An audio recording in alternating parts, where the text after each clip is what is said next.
College Foundation publication. Colonel Fred V. Cherry, U.S. Air Force retired, flew west on February 16, 2016.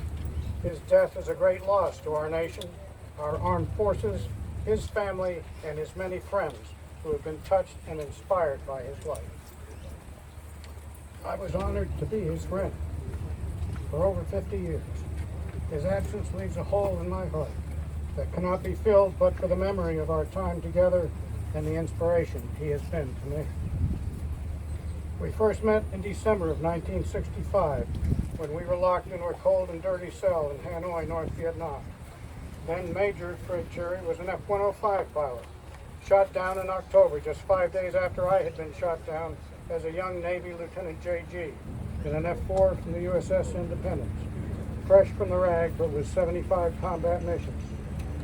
The Vietnamese had ordered me to care for him, thinking that would be an unbearable punishment for me, a young southern white boy, to be servant and nurse to an older black man who was terribly injured. This turned out to be no punishment at all, but a godsend answer to my prayers for companionship. More importantly, it gave my time as a POW a meaning beyond just survival and doing my duty, and this was a lifesaver for me. Fred was about the toughest guy I had ever known, enduring terrible pain and discomfort without a complaint. He was equally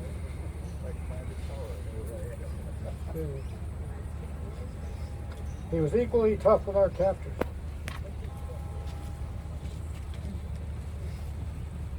And never gave in to their demands. In both ways